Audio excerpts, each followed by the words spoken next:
नमस्कार दोस्तों, आप सभी का study for UPSC PCS channel में स्वागत है। एनसीईआरटी एमसीक्यू का सीरीज अपने चैनल पर अपलोड है। मैं आपको दिखाऊंगा पूरा डिटेल में। हिस्ट्री का एमसीक्यू अपलोड है।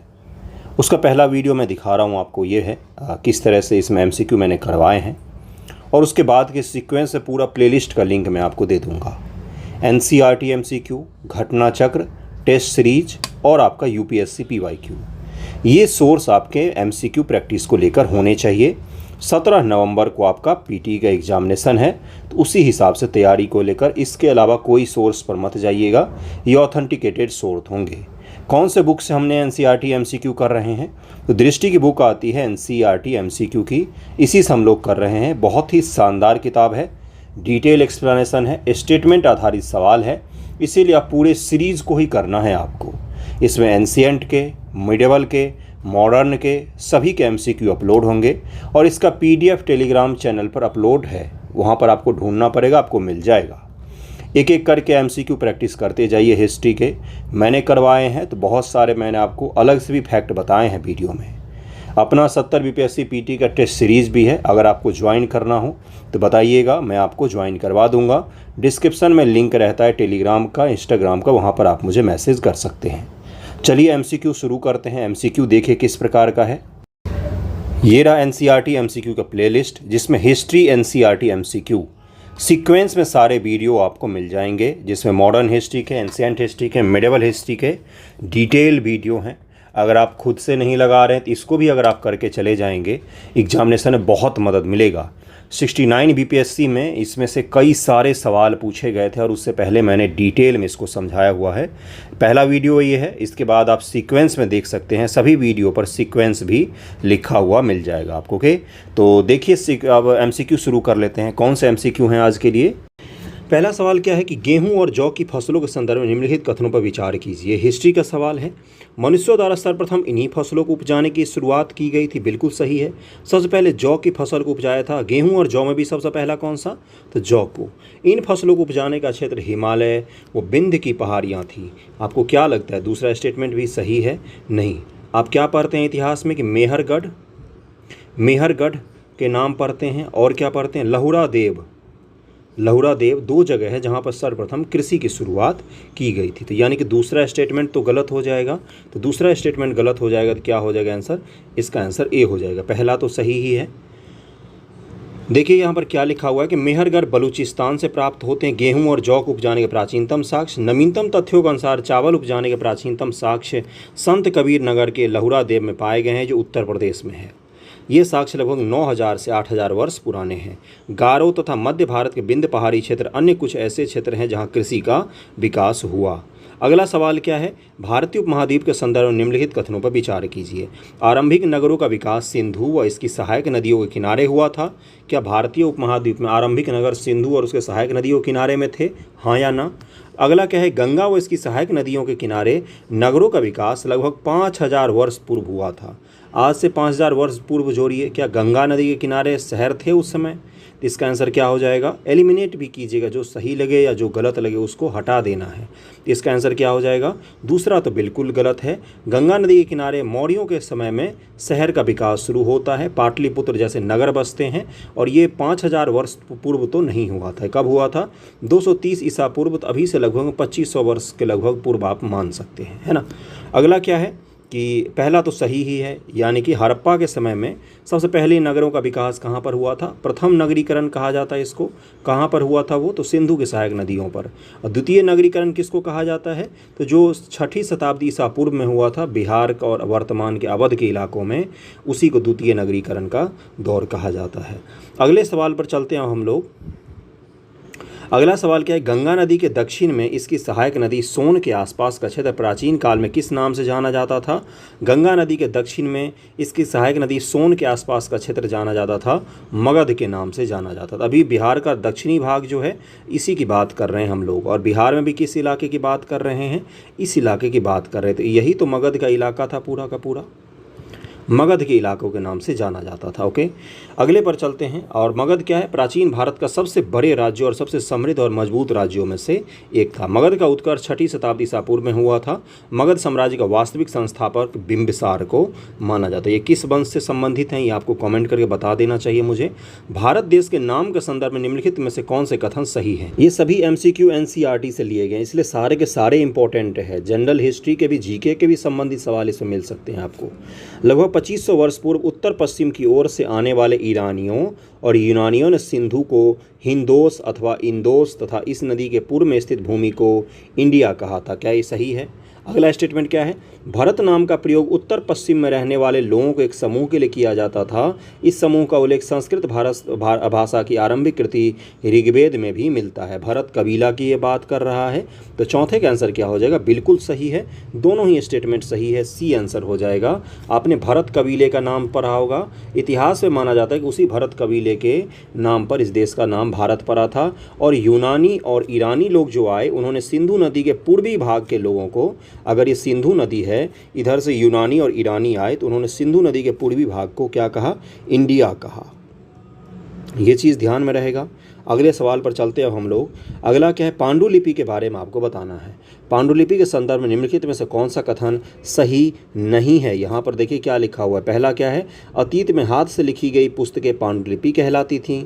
अंग्रेजी में पांडुलिपि के लिए मैन्यूस्क्रिप्ट शब्द का प्रयोग होता है, जो लैटिन भाषा के शब्द मेनू, जिसका अर्थ होता है हाथ से निकला है। और अगला क्या है? सी स्टेटमेंट है कि पांडुलिपि तार के पत्तों को काटकर अथवा हिमालय क्षेत्र में उगने वाली भूर्ज नामक पेड़ की छाल से विशेष तरीके से तैयार भोजपत्र पर लिखी जाती थी। अगला क्या है? पांडुलिपियाँ केवल मंदिर और बिहारों से प्राप्त होती हैं, जो केवल संस्कृत भाषा में लिखी गई थी। तो आपसे क्या पूछा है? गलत स्टेटमेंट कौन सा है? नहीं पूछा है। तो देखिए, एक एलिमिनेशन का प्रोसेस होता है जिसमें जो आपको जातीय वाले शब्द लगे जिस पर बहुत ही ज़्यादा जोर दिया जा सके, या अतिवादी शब्द लगे, जैसे केवल, ओनली, केवल यही होगा, या लगेगा कि सभी, इन सब शब्दों को आप एलिमिनेट कर सकते हैं। मैं तुक्का लगाने की बात नहीं कर रहा हूँ, एलिमिनेशन की बात कर रहा हूँ। क्या केवल संस्कृत भाषा में ही हो सकता है? नहीं, इसका आंसर क्या हो जाएगा? डी। मंदिर और क्या बिहारों में ही केवल पांडुलिपियाँ पाए गए हैं? नहीं, कहीं और भी पाए जा सकते हैं। सिंपल लॉजिक भी लगा सकते हैं आप कि मंदिर और बिहार में ही क्यों पांडुलिपि पाए जाएंगे? हो सकता है राजाओं के खजाने में भी हो, राज इतिहास में भी रखा हो, किसी लाइब्रेरी में भी रखा हो सकता है ना। तो इसका आंसर क्या हो जाएगा? इसका आंसर हो जाएगा डी। अगले सवाल पर हम लोग चलते हैं कि अभिलेखों के संदर्भ में निम्नलिखित कथनों पर विचार कीजिए। ऐसे लेख जो केवल पत्थर पर उत्कीर्ण किए जाते थे अभिलेख कहलाते हैं। केवल पत्थर पर उत्कीर्ण किए जाते थे अभिलेख कहलाते हैं। कभी कभी शासक अथवा अन्य लोग अपने आदेशों को इस तरह से उत्कीर्ण करवाते थे ताकि लोग उन्हें देख व पढ़ सकें तथा उनका पालन कर सके, इसको अभिलेख कहते हैं। तो छठा का आंसर क्या हो जाएगा? बी हो जाएगा। केवल पत्थर लिखा हुआ है, यहाँ पर एलिमिनेशन सीखिएगा। लेकिन ऐसा नहीं होगा कि जहाँ जहाँ केवल लगा होगा वो सारे स्टेटमेंट गलत हो सकते हैं। हो सकता है कि कुछ ऐसे स्टेटमेंट हों जो सही हों, लेकिन सामान्य तौर पर अतिवादी शब्द वाले स्टेटमेंट गलत होते हैं। ओके, क्या है कि ऐसे लेख जो पत्थर अथवा धातु जैसी अपेक्षाकृत कठोर सतह पर उत्कीर्णित किए जाते हैं अभिलेख कहलाते हैं। ये चीज़ पता चल गया, इसलिए कथन 1 गलत हो जाएगा। कथनों को ध्यान से पढ़ना सीखिए, खासतौर से BPSC के स्टूडेंट जो जहाँ पर निगेटिव मार्किंग अभी अभी शुरू किया गया है। तो स्टेटमेंट को ध्यान से अगर आप पढ़ेंगे तो आपका गलत होने की संभावना थोड़ी सी कम हो जाएगी। ओके, अशोक का कांधार से प्राप्त अभिलेख निम्नलिखित में से किन लिपियों में लिखा गया है? तो लिपि पूछा है आपसे, तो ये है यूनानी और आरमाइक लिपि है। ये लिपि पूछा, जैसे लिपि हम लोगों की कौन सी है? देवनागरी है। और भाषा कौन सी है? भाषा हिंदी हो सकती है, मैथिली हो सकती है, भोजपुरी हो सकती है भाषा, लेकिन लिपि कौन सी होगी? देवनागरी लिपि होगी। ईसा मसीह के जन्म के पूर्व की सभी तिथियां ईसा पूर्व के रूप में जानी जाती है। और कारण इसका क्या दिया है? वर्ष की गणना ईसाई धर्म प्रवर्तक ईसा मसीह के जन्म तिथि से की जाती है। तो इसका आंसर क्या हो जाएगा? 8 का ए हो जाएगा कि सही है। स्पष्टीकरण भी है, बिल्कुल कथन और कारण दोनों ही सही है। इसका आंसर ए हो जाएगा। ओके, 8 का ए ही है। विकल्प ए सही उत्तर है। ईसा मसीह के जन्म की तिथि से वर्ष की गणना की जाती है। ईसा मसीह को अंग्रेजी में बिफोर क्राइस्ट कहते हैं। ईसा पूर्व को लगाते हैं ना 312 BC, 322, 320 BC ऐसे लगाते हैं ना हम लोग। बिफोर क्राइस्ट कहा जाता है और फिर एनो डोमिनो कहा जाता है AD, जैसे 2022, और मान लीजिए जैसे 1526 AD, ये है ना, इसको ध्यान में रखेंगे। ये तो पता होगा, ये तो बेसिक था। निम्नलिखित पुस्तकों में से किस स्थान से मनुष्य के आखेटक खाद्य संग्रहक होने के प्रमाण नहीं मिले हैं? पूरा स्थलों से, पूरा स्थल मैंने पुस्तक बोल दिए, नहीं मिले हैं ये पूछा गया है। भीमबेटका, हुसंगी, कुरनूल गुफाएं, चिरांद। तो देखिए भीमबेटका में क्या मिला है हमें, इसमें हमें मध्य पाषाण काल के पेंटिंग मिले हैं, बहुत सारे पत्थरों पर बनाए हुए। भोपाल के समीप में है ये भीमबेटका जगह, मध्य प्रदेश में, और उसमें पशुओं का शिकार करते हुए दिखाया गया है लोगों को, तो इससे तो मिली ही है। हुसंगी से भी मिला है, कुरनूल गुफाओं से भी मिला है हमें, चिरांद से हमें नहीं मिला। चिरांद कहाँ है? ये वर्तमान बिहार के छपरा में है, सारण डिस्ट्रिक्ट में पड़ता है। भीमबेटका, हुसंगी, कुरनूल की गुफाओं से मनुष्य के आखेटक या खाद्य संग्रहक होने के प्रमाण मिले हैं। ये तीनों पुरापाषाणिक पुरास्थल हैं, जबकि चिरांद नवपाषाणिक पुरास्थल है। ओके, भीमबेटका नर्मदा नदी के किनारे तथा हुसंगी, कुरनूल गुफाएं तुंगभद्रा नदी के किनारे हैं। इसको आप ध्यान में रखेंगे कि ये किस नदी के किनारे है? हुसंगी, कुरनूल गुफाएं तुंगभद्रा नदी के किनारे है। तुंगभद्रा नदी से कौन सा साम्राज्य याद आता है आपको? विजयनगर साम्राज्य अपने आप याद आ जाना चाहिए। विजयनगर तुंगभद्रा नदी के तट पर ही बसा हुआ था। हम्फी का नाम सुना होगा आप लोगों ने, सवाल पूछा था यूपीएससी ने, इसलिए मैं पूछ रहा हूँ आपसे। अगला सवाल क्या है? निम्नलिखित पुरास्थलों में से कौन सा नवपाषाणिक पुरास्थल है? नवपाषाणिक है ये पूछा गया है। मेहरगढ़, मेहागढ़ा, दाओजली हैंडिंग, कोल्डी हवा, बुर्ज होम। आपको चुनना है इसमें से, चुनिए, इसमें से आसानी से चुन सकते हैं। क्या हो जाएगा इसका आंसर? डी हो जाएगा कि सभी के सभी जो हैं वो क्या है? नवपाषाणिक पुरास्थल ही हैं इसमें। ओके, बुर्ज होम की क्या खासियत है? यहाँ गर्तावास मिला है, गर्त बनाकर इंसान रहते थे। ज़मीन है ये पूरा, इसमें एक गड्ढा बना लिया और इसी गड्ढे में इंसान रहता था। ओके, मौसम और जानवरों से बचने के लिए उसमें रहते थे इंसान। पुरापाषाणकालीन पाषाण औजारों के निर्माण के संदर्भ में निम्नलिखित कथनों पर विचार कीजिए। पाषाण पत्थर के इन औजारों को बनाए जाने का स्थान उद्योग स्थल, फैक्ट्री साइट कहलाता था।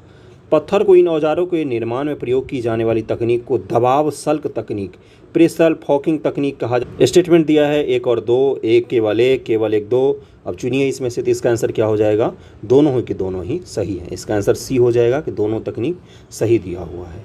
अगले स्टेटमेंट पर चलते हैं हम लोग।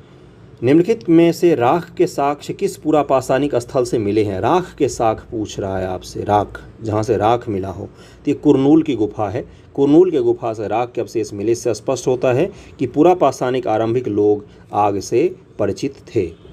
मध्यपाषाण युग में जलवायु परिवर्तन से आए नए बदलावों के संदर्भ में निम्नलिखित कथनों पर विचार कीजिए। बदलावों से तापमान में वृद्धि हुई, घास के मैदान विकसित हो गए, बर्फ पिघला होगा, हो सकता है घास के मैदान पे विकसित हो गए होंगे, हो सकता है कि नहीं। इसी काल में मछली भोजन का महत्वपूर्ण स्रोत बनी। गेहूं, जौ और धान जैसे अनाज प्राकृतिक रूप से उगने लगे थे। तो इसका आंसर क्या हो जाएगा 5वें का? इसका आंसर हो जाएगा बिल्कुल सही।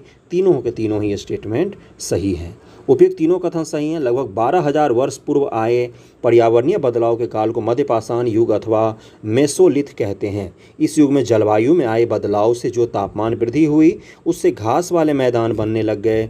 घास क्षेत्र बढ़ने से घास खाने वाले जीव भी बढ़े। मछली इसी काल में भोजन का महत्वपूर्ण स्रोत बनी। गेहूँ, जौ व धान प्राकृतिक रूप से उगने लगे, अतः लोगों ने इन्हें इकट्ठा किया और समय के साथ इन्हें खुद से उपजाना सीख लिया और कृषि का डेवलपमेंट धीरे धीरे कालक्रम में जाकर संपन्न हुआ। ओके, तो इसको ध्यान में रखेंगे। और एनसीईआरटी का फैक्ट है, तो ये सोचकर मत पढ़िएगा कि ये बिहार स्पेशल से संबंधित नहीं है या यूपी स्पेशल संबंधित नहीं है, तो हमारे एग्जाम में नहीं पूछा जाएगा, ऐसा कुछ भी नहीं है। एनसीईआरटी में है तो यानी कि आपके पीटी में धरल्ले से पूछा जाएगा ये। अगला सवाल क्या है? अगला है कि मानव सभ्यता के आरंभिक काल प्रागैतिहासिक काल को सुविधा अनुसार 3 भागों में बांटा जाता है। निम्नलिखित में से कौन सा उन 3 में नहीं आता है? आपने सुना होगा पुरापाषाण, मध्यपाषाण, नवपाषाण, ये 3 सुना होगा। इसके अलावा जो भी होगा वो गलत हो जाएगा। महापाषाण का, महापाषाण में तो लोहा वगैरह का है, पत्थर रख देते थे कब्रों पर। दक्षिण भारत में हमें मिले हैं ये सब साइट, महापाषाणिक साइट जिसको कहा जाता है। ये कहाँ मिले हैं? तो दक्षिण भारत में। इसका आंसर क्या हो जाएगा? डी आंसर हो जाएगा उसको। मानव सभ्यता के आरंभिक काल अर्थात प्रागैतिहासिक काल को 3 भागों पुरापाषाण, मध्यपाषाण और नवपाषाण में बांटा जाता है। महापाषाण काल दक्षिण भारत में विशाल पाषाण खंडों से बनी समाधियों से संबंधित है। महापाषाण संस्कृति आपने पढ़ा होगा, नहीं भी पढ़ा होगा तो इतना जान लीजिए, दक्षिण भारत में कुछ ऐसी संस्कृति थी जहाँ पर लोगों को दफनाया जाता था और दफनाने के बाद उन पर ऊपर बड़े बड़े पत्थर के शिला रख दिए जाते थे। इसी को महापाषाणिक संस्कृति कहा गया है, महापाषाणिक संस्कृति कहा गया है। इनको ध्यान में रखेंगे, बस इतना ही फैक्ट आपसे पूछा जाएगा। महापाषाणिक लोगों को कई सारे स्रोत में मानते हैं कि लोहा का भी ज्ञान था। लोहा का भी ज्ञान था महापाषाणिक लोगों को। ओके, अगले सवाल पर चलते हैं कि निम्नलिखित में कौन सा पुरा स्थल प्रागैतिहासिक शैल चित्रकला के लिए जाना जाता है। शैल चित्रकला का मतलब क्या होता है? पत्थर पर चित्रकला, पत्थर पर जो आर्ट बनाए जाते हैं, स्टोन पर जो पेंटिंग बनाई जाती है, उससे संबंधित है। इसका आंसर हो जाएगा बी, भीमबेटका। भीमबेटका में ये बहुत सारे हमें मिलते हैं।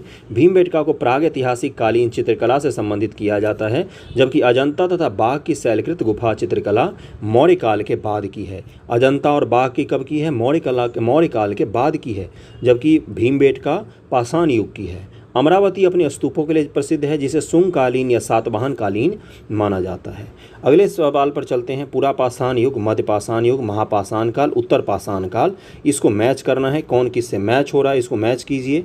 एक ट्रिक भी बता देता हूँ, जो सबसे पुराना होगा वो किस में जाएगा? पुरापाषाण में जाएगा। जो उसके ठीक बाद का होगा वो किस में जाएगा? मध्यपाषाण में जाएगा। तो इसको जोड़िए, एक का दो, एक का आंसर क्या हो जाएगा? एक का दो हो जाएगा। 20 लाख वर्ष से 12,000 वर्ष पूर्व तक पुरापाषाण का युग था। उसके बाद से मध्यपाषाण कब से हो जाएगा? तो ये हो जाएगा 12,000 से 10,000 वर्ष पूर्व तक। उसके बाद से महापाषाण कब से हो जाएगा? तो 2500 से 1900 वर्ष तक। अभी मैंने बताया था दक्षिण भारत में है ये। और उत्तर पाषाण युग कब हो जाएगा? तो 10,000 वर्ष पूर्व के आसपास को उत्तर पाषाण युग कहा जाता है। तो इसका आंसर ए दिया हुआ है इसमें। ए का 2, बी का 3, सी का 4, डी का 1 हो जाएगा इसका आंसर। इसको आप ऐसे भी मैच कर सकते थे ना कि जो सबसे पुराना होगा वही तो होगा पुरापाषाण। सबसे पहले पुरापाषाण आता है, फिर मध्यपाषाण आता है, फिर आता है नवपाषाण। तो सबसे पहले पुरा को मैच कर लीजिए, फिर मध्य को मैच कर लीजिए, फिर उत्तर पाषाण को मैच कर सकते, उसको नवपाषाण भी कहा जाता है। फिर महापाषाण तो बहुत ही बाद में आया है। देखिए कब का है ये? लगभग में हड़प्पा के समकालीन ही है महापाषाण का काल। 2500 वर्ष पूर्व से 1900 वर्ष पूर्व के आसपास की स्थिति है ये। महापाषाण अभी मैंने बताया दक्षिण भारत का इतिहास है ये। निम्नलिखित पर विचार कीजिए। पुरापाषाण काल, मध्यपाषाण काल, नवपाषाण काल, 3 के बारे में दिया हुआ है और पूछा है कि उपयुक्त में से किन काल को औजारों का माइक्रोलिथिक अथवा लघु पाषाण काल कहते हैं। ये थोड़ा सा ब्लर हो गया यहाँ पर, अगले वीडियो से मैं सही कर दूंगा। तो ये 2 हो जाएगा, केवल 2, यानी कि किसको कहा जाता है?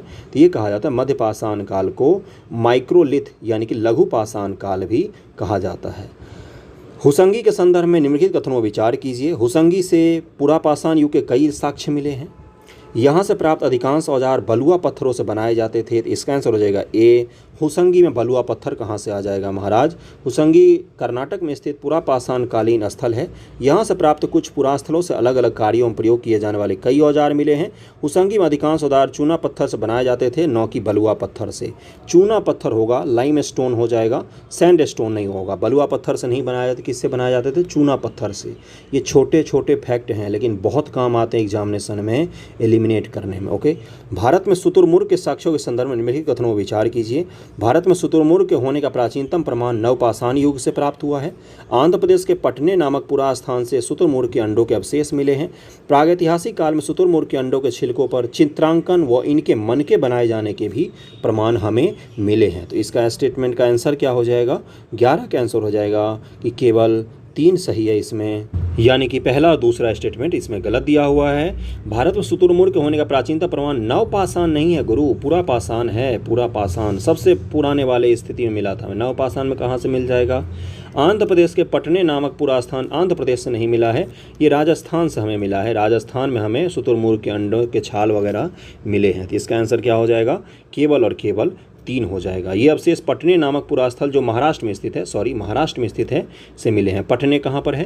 तो ये महाराष्ट्र में है। यहाँ से हमें शुतुरमुर्ग के अंडों का प्रमाण मिलता है। पटने महाराष्ट्र में है, मैंने गलती से राजस्थान बोला, इसको सही कर लीजिएगा। ओके, अगले सवाल पर चलते हैं कि निम्नलिखित में से सबसे पहले किस जंगली जानवर को पालतू बनाया गया? तो सबसे पहले कुत्ता को बनाया गया पालतू। क्या बोलते हैं इस प्रक्रिया को, क्या कहते हैं? इस प्रक्रिया का मैं बता देता हूँ कि किसी भी जानवर को जब 20 पीढ़ी तक इंसान पाल के रखता है तो वो जानवर जो है वो पालतू की श्रेणी में आने लग जाता है धीरे धीरे। तो पहले सारे जानवर तो पहले जंगल में ही रहते थे, उनको पालतू धीरे धीरे बनाया गया। कुत्ते की ही प्रजाति होती है एक जिसको क्या कहा जाता है, जो अभी भी जंगल में ही रहते हैं और शिकार करते हैं ग्रुप बनाकर। लेकिन कुत्ता को हमने क्या किया? हमने उसका समाजीकरण करके उसको पालतू बना दिया, जबकि बाकी धीरे धीरे जानवर बनते गए। जैसे घोड़ा को बनाया हमने, गाय को बनाया, ये सब पहले जंगली जानवर हुआ करते थे। इसका आंसर क्या हो जाएगा? सी हो जाएगा, कुत्ता। निम्नलिखित में किन स्थानों पर पुरातत्वविदों को शुरुआती कृषकों और पशुपालकों के होने के साक्ष्य मिले हैं?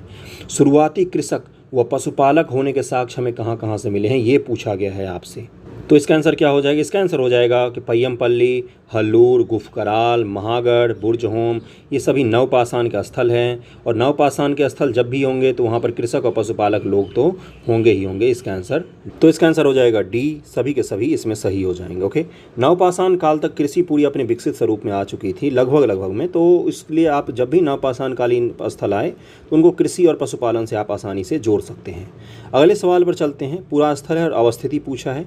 मेहरगढ़ कहाँ है? तो वर्तमान का अभी मैंने बताया था कुछ देर पहले ही, ये कहाँ है? तो ये आपका बलूचिस्तान के इलाकों में है। चिरांद कहाँ पर है? तो ये आपका बिहार में है। देखिए दो को मैच करके देखिए, ए का 3 किसी मैच हो रहा है और सी का 4 किसी मैच हो रहा है, तो बी ऑप्शन में मैच हो रहा है। ये बाकियों को भी मैच कर लेते हैं। गुफकराल कहाँ पर हो जाएगा? तो ये कश्मीर में हो जाएगा। कोल्डिहवा कहाँ है पर है? तो ये उत्तर प्रदेश में है कोल्डिहवा। इसका आंसर क्या हो जाएगा? इसका आंसर हो जाएगा बी। मेहरगढ़ पाकिस्तान के बलूचिस्तान प्रांत में स्थित है। यहाँ से गेहूं और जौ के अवशेष मिले हैं। सबसे पुराने कृषि के साक्ष्य मेहरगढ़ और लहुरा देव यूपी से मिले हुए। इन दोनों स्थलों का नाम याद होना चाहिए। मेहरगढ़ में पुरातत्वविदों को विभिन्न प्रस्तर से अनेक जानवरों के अवशेष मिले हैं, जिसमें हिरन और सुअर, जंगली जानवर की हड्डी सबसे निचले प्रस्तर से मिली है। उसके बाद के स्तरों से भेड़ और बकरी वगैरह के मिले हैं। कोल्डिहवा उत्तर प्रदेश के इलाहाबाद जिले में स्थित है। यहाँ से चावल और जानवरों की हड्डियों के टुकड़े प्राप्त हुए हैं।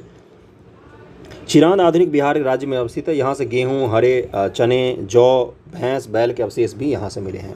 अगला है कि महागढ़ा उत्तर प्रदेश, बुर्जहोम कश्मीर, हल्लूर आंध्र प्रदेश, पय्यमपल्ली तेलंगाना। इसको मैच करना है तो 3 और 4 इसका सही हो जाएगा। ये थोड़ा सा ब्लर हो गया है, अगले वीडियो से मैं इसको सही कर दूंगा, उसकी चिंता मत कीजिएगा। PDF आपको बहुत अच्छा मिलेगा। महागढ़ा वर्तमान उत्तर प्रदेश में अवस्थित है। और इस पूरा स्थल से इसमें पूछा है कि मैच नहीं है ये पूछा गया है, तो महागढ़ा मैच हो जाएगा उत्तर प्रदेश। बुर्जहोम कश्मीर में है। हल्लूर और पय्यमपल्ली के बारे में हम लोग देख लेते हैं। बुर्जहोम वर्तमान कश्मीर में स्थित है। यहाँ से गेहूँ, दलहन और ये सब मिला है। हल्लूर वर्तमान कर्नाटक राज्य में है। यहाँ पर क्या लिखा हुआ था? आंध्र प्रदेश। तो हल्लूर कहाँ पर है? तो ये कर्नाटक राज्य में है। ओके, पय्यमपल्ली वर्तमान में तमिलनाडु राज्य में स्थित है। बाकी बुर्जहोम तो आपको पता ही है कश्मीर में है। महागढ़ा उत्तर प्रदेश में है। पुरातत्वविदों के कुछ पुरास्थलों पर झोपड़ियों और घर के निशान मिले हैं। बुर्जहोम पुरास्थल से प्राप्त ऐसे साक्ष्य के संदर्भ में निम्नलिखित कथनों पर विचार कीजिए। पहला स्टेटमेंट क्या है कि यहाँ के लोग गड्ढे के नीचे घर बनाकर रहते थे। इन घरों को गर्तावास कहा गया है। बुर्जहोम के बारे में पूछा, गर्तावास की चर्चा मैंने अभी की है। यहाँ से झोपड़ियों के अंदर और बाहर दोनों स्थानों पर आग जलाने की जगहें मिली हैं, तो इसका आंसर हो जाएगा सी। दोनों के दोनों स्टेटमेंट ही सही दिए हुए हैं। बुर्जहोम ध्यान में रहेगा आपको, कुछ खास है यहाँ पर। क्या सबसे खास है? गर्तावास बनाकर लोग रहते थे, ठंड से बचने के लिए और जंगली जानवरों से बचने के लिए। कथन क्या है पहला कि नवपाषाण काल के लोग कपड़े बुनने लगे थे। अगला क्या है कि नवपाषाण काल में कपास उपजाया जाने लगा था। कारण दिया हुआ है कि नवपाषाण के लोग कपड़े इसलिए बुनते थे क्योंकि उस समय कपास उपजाने लग गया था। क्योंकि लगा सकते हैं आप इन दोनों स्टेटमेंट के बीच में। अगर स्टेटमेंट पूरा हो रहा है और सही पूरा हो रहा है तो आप बता सकते हैं कि दोनों सही हैं और स्पष्टीकरण भी है। तो इसका आंसर हो जाएगा ए, बिल्कुल सही है। और आपको पता है मेल हुआ शब्द किसके लिए यूज़ किया जाता है? तो सिंधु घाटी सभ्यता के लोग हड़प्पा निवासियों के लिए यूज़ किया जाता है। मेल हुआ शब्द यूज़ किया जाता है, इसका ध्यान में रखेंगे। और सबसे पहले दुनिया में कपास कहाँ पर उपजाया गया था? कि भारत में ही सिंधु घाटी सभ्यता के लोगों ने दुनिया में सबसे पहले कपास उपजाया था। तो इसका भी ध्यान रखना है आप लोगों को। इसका आंसर क्या हो जाएगा? ए हो जाएगा। अगले सवाल पर चलते हैं हम लोग कि मेहरगढ़ निम्नलिखित में किस दर्रे के निकट में स्थित है? इसका आंसर हो जाएगा ए, बोलन दर्रा है, इसके निकट में स्थित है मेहरगढ़। अभी मैंने बताया बलूचिस्तान प्रांत में स्थित है। मेहरगढ़ किरथर पहाड़ियों में स्थित बोलन दर्रा के समीप एक हरा भरा समतल सा स्थान है। वर्तमान पाकिस्तान के बलूचिस्तान प्रांत में स्थित है। ईरान जाने के लिए बोलन दर्रा का महत्वपूर्ण मार्ग है। ईरान जाने के लिए ये महत्वपूर्ण मार्ग है, पाकिस्तान को ईरान से जोड़ता है ये। मेहरगढ़ से प्राप्त कब्रों में मृतकों के साथ कुछ सामान भी रखा जाता था। मेहरगढ़ लोगों का मानना था कि मृत्यु के बाद भी जीवन होता था। तो इसका आंसर क्या हो जाएगा? 9 का आंसर हो जाएगा, बिल्कुल सही ए हो जाएगा। दोनों के दोनों स्टेटमेंट इसके सही दिए हुए हैं। NCERT से संबंधित MCQ है ये। वीडियो पसंद आ रहा हो तो लाइक ज़रूर कीजिएगा, शेयर कर दीजिएगा वीडियो को, ज्वाइन कीजिएगा चैनल को। थोड़ा सा सपोर्ट करना चाहिए, जो लोग आपको अच्छे कंटेंट फ्री में उपलब्ध करवाते हैं उनको। अगला क्या है कि मेहरगढ़ से प्राप्त एक कब्र में निम्नलिखित में से किस पालतू जानवर को मृतक के साथ दफनाया गया है? तो कुत्ता को दफनाया गया है। मेहरगढ़ से प्राप्त जो सॉरी कुत्ता नहीं, बकरी को दफनाया गया है, बकरी को दफनाया गया, ये आंसर हो जाएगा। मेहरगढ़ में दफनाया जाता था। और ये क्यों दफनाया जाता था कि परलोक जब जाएंगे तो उनको भूख लगेगी तो वो इसको खा सकते हैं, इसलिए दफनाया जाता था साथ में। मेहरगढ़ से प्राप्त एक कब्र में एक मृतक के साथ एक बकरी को भी दफनाया गया। यहाँ के लोगों की आस्था थी कि मृत्यु के बाद भी जीवन होता है, संभवतः इस परलोक में मृतक के खाने के लिए रखा गया था बकरी को। निम्नलिखित पुरास्थलों में से कौन सा एक ब्रह्मपुत्र की घाटी की एक पहाड़ी में स्थित है? देखिए अभी तक आपको सारे के सारे कहाँ पर मिले हैं? सारे के सारे आपको मिले हैं इस तरफ के पूर्वी पश्चिमी भारत के सारे स्थल मिले हैं। मेहरगढ़, पंजाब, राजस्थान, कश्मीर, पाकिस्तान वर्तमान का, महाराष्ट्र, ये सारे पश्चिम ब्रह्मपुत्र घाटी में एक स्थल है, इसलिए ये इम्पोर्टेंट हो जाता है। नॉर्थ ईस्ट की बात कर रहे हैं हम लोग और यहाँ से सवाल पूछा जा सकता है, एक्सेप्शन है ना ये, तो इसका आंसर क्या हो जाएगा? दावोजली हेंडिंग है, ये ब्रह्मपुत्र की घाटी में है। दावोजली हेंडिंग चीन और म्यांमार की ओर जाने वाले रास्ते पर ब्रह्मपुत्र की घाटी में स्थित एक पहाड़ी पर स्थित है ये जगह। पूरा स्थल है ये, और कहाँ पर है ये? तो चीन और म्यांमार को जोड़ने वाली सड़क के किनारे स्थित है ये ब्रह्मपुत्र की घाटी में। यहाँ से काष्ठ सम के औजार और बर्तन प्राप्त हुए हैं। काष्ठ सम उस अति प्राचीन लकड़ी को कहते हैं जो सख्त होकर पत्थर बन गई है। लकड़ी जो सख्त होकर पत्थर बन गई है सरने की जगह पर, उसको ये कहा जाता है। यहाँ से मूसल और खरल जैसे उपकरण प्राप्त हुए हैं, जिससे पता चलता है कि यहाँ के लोग भोजन के लिए अनाज उपजाते थे। दावोजली हेंडिंग से जेडाइट पत्थर भी प्राप्त हुआ है। पुरातत्वविदों का मानना है कि संभवतः यह पत्थर चीन से आया होगा। यह स्थल याद रहेगा, थोड़ा सा एक्सेप्शन है तो इसको नोट डाउन भी आप कर सकते हैं और इसको चिन्हित करके रख लेंगे मैप में तो और भी ज़्यादा अच्छा रहता है। चताल हुक, ये पुरास्थल के संदर्भ में कथनों विचार कीजिए। नवपाषाण युग के सबसे प्रसिद्ध पुरास्थलों में से एक चताल युग तुर्की में है। यह दूर दराज स्थलों में कई चीज़ों के उपयोग के लिए लाई जाती थी, जैसे सीरिया से लाया गया चकमक पत्थर, लाल सागर की कौड़ियाँ और भूमध्य सागर की सीपियाँ। तो इसके बारे में बस हमें जान लेना है। कई बार किताब जब हम पढ़ते हैं तो ऐसे फैक्ट्स हमें नहीं टकराते हैं, इसीलिए MCQ लोग लगाते हैं ताकि फैक्ट्स हमारे काफ़ी अच्छे से क्लियर हो जाए। इसका दोनों का दोनों स्टेटमेंट सही हो जाएगा। तुर्की में ये स्थल विद्यमान है। निम्नलिखित पुरास्थलों में चौकोर तथा आयताकार घरों के अवशेष कहाँ से मिले हैं?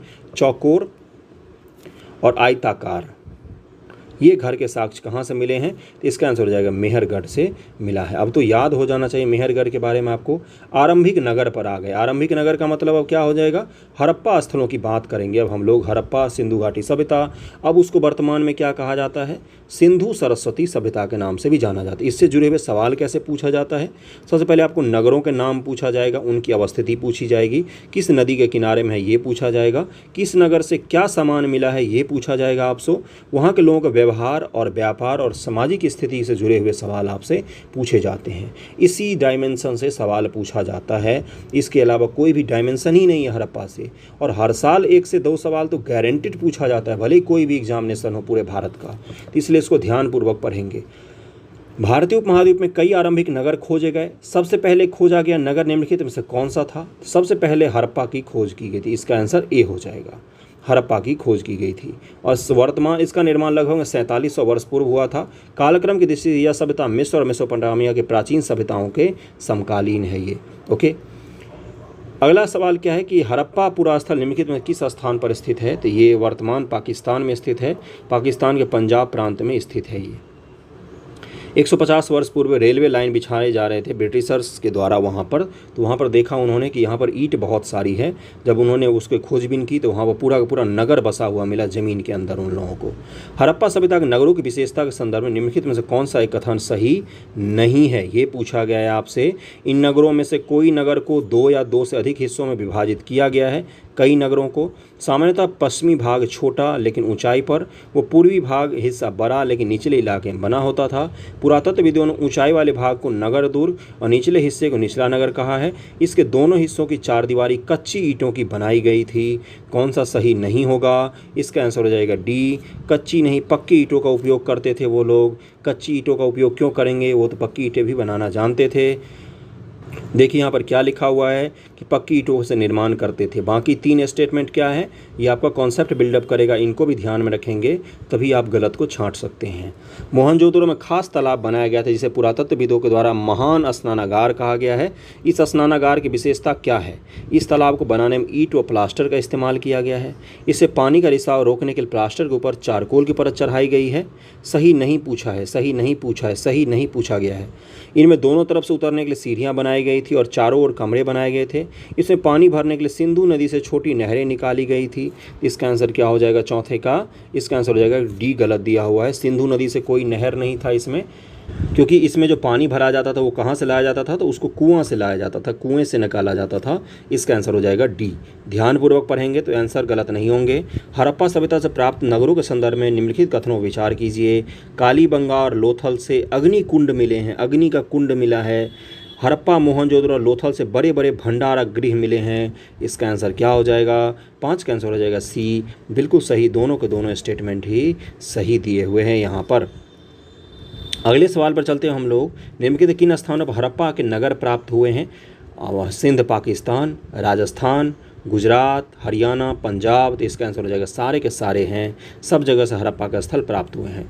उत्तरी सीमा क्या है हड़प्पा की? तो मांदा, ये कहाँ पर है? तो जम्मू कश्मीर में। पूर्वी सीमा क्या है? तो पूर्वी सीमा है आपका उत्तर प्रदेश में, आलमगीरपुर है उत्तर प्रदेश में, उत्तर प्रदेश आलमगीरपुर, मेरठ के समीप। दक्षिण में दैमाबाद, महाराष्ट्र। और पश्चिम में कौन सा हो गया? पश्चिम हो गया सुतकांगेडोर, सुतकांगेडोर। ये सीमा आप ध्यान में रखेंगे, कई बार सीमा से जुड़े हुए सवाल पूछे गए हैं। हड़प्पा सभ्यता में घर, नाले और सड़कों का निर्माण योजनाबद्ध तरीके के साथ किया जाता था। इन नगरों की ऐसी विशेषता के संदर्भ में निम्नलिखित कौन सा एक कथन सही नहीं है? ये चिन्हित करके करेंगे। इन नगरों के घर आमतौर पर 1 या 2 मंजिल के होते थे। अधिकांश घरों में एक स्नानागार होता था और कुछ घरों में कुएं भी होते थे। इन सभी नगरों में नालों को खुला रखा जाता था ताकि इनकी सफाई आसानी से हो। हर नाली में हल्की ढलान होती थी ताकि पानी आसानी से बह सके। नाली खुले हुए तो नहीं थे उनके, नाली बंद रहते थे। बड़े साफ सफाई वाले लोग थे हड़प्पा के लोग, आज के जैसे नहीं थे। आज के हमारे सड़क बहुत घटिया तरीके से बने होते, उनके नाली बंद रहते थे, है ना, जिससे बीमारियां वगैरह ना फैले, मच्छर ना फैले। हड़प्पा के नगरीय जीवन के संदर्भ में निम्नलिखित कथनों पर विचार कीजिए। नगरों में शासक वर्ग नगर की खास इमारत बनाने की योजना तैयार करता था। लिपिक व शिल्पकार भी नगर में रहते थे। शासक व नगरवासी द्वारा व्यापार भी किया जाता था। व्यापार किया जाता होगा क्या नगरवासियों के द्वारा? बिल्कुल किया जाता होगा। तो तीसरा तो सही होना ही होना चाहिए, सही ही पूछा है हमसे। अब 8वां का आंसर देखते हैं क्या दिया हुआ। तो इसका आंसर क्या हो जाएगा? इसका आंसर हो जाएगा डी, तीनों के तीनों स्टेटमेंट सही दिए हुए। 31 मिनट का वीडियो आज हो गया है, और भी MCQ मैं करवा सकता था, लेकिन मैंने शुरुआत किया है 30 मिनट के MCQ से। और आने वाले समय में आपको 1-1 घंटे का वीडियो मिलेगा, जिसमें हम लॉन्ग वीडियो बनाकर MCQ को मैक्सिमम कंप्लीट करवा देंगे। एग्जामिनेशन से पहले आपका सारा कंप्लीट हो जाएगा लगभग में। वीडियो कैसा लगा ज़रूर बताइएगा। पहला वीडियो था तो फीडबैक ज़रूर देना आप लोग कि कैसा सही है, कुछ सुधार किया जा सकता है तो उसको भी आप कमेंट कर सकते हैं। थैंक यू सो मच आप सभी का।